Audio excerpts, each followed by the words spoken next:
ಓಂ ಶ್ರೀ ಗಣೇಶಾಯ ನಮಃ. ಶ್ರೀಮನ್ನಾರಾಯಣೀಯಂ.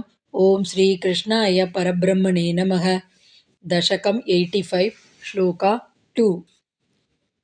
ಯೀಯಾಸುರಭಿಮಾಗಧಂ ತದನು ನಾರದೋದೀರಿತಾತ್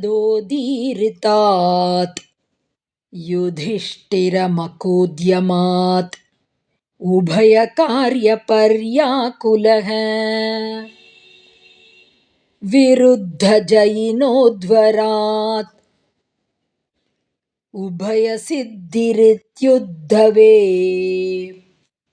ಶಶಂಸುಷಿ ನಿಜೈಃ ಸಮಂ ಪುರಮಿಯೇತ್ಥ ಯೌಧಿಷ್ಠಿರೀಂ. Word by word meaning.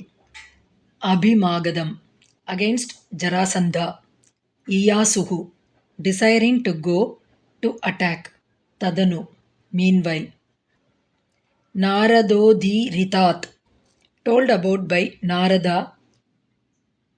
Yudhishthira Makodyamat, the preparations of Yudhishthira for a sacrifice, Rajasuya. Ubhaya Karya Paryakulaha, being unable to decide which of these two should get preference. Viruddha Jainaha, in which all enemies have to be conquered. Advarat, by the Rajasuya sacrifice. Ubhaya Siddhihi, both objects can be accomplished. Iti, thus. Uddhava, Shasham Sushi, advising. Nijaihi Samam, along with thy people. Yudhishthiriim Puram, to the city of Yudhishthira, Indraprastha. Iyetha, thou didst go. Full meaning.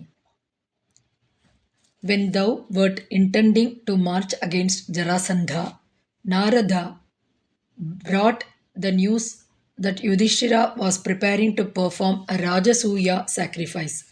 Initially, though thou wert unable to decide which of these two should be given preference, thou didst ultimately leave for Yudhishthira's capital, Indraprastha, on the advice of Uddhava, that both the purposes would be achieved by the sacrifice in which all enemies have to be conquered.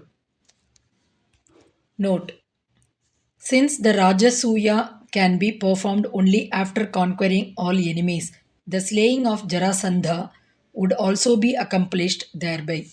Om Tat Sat.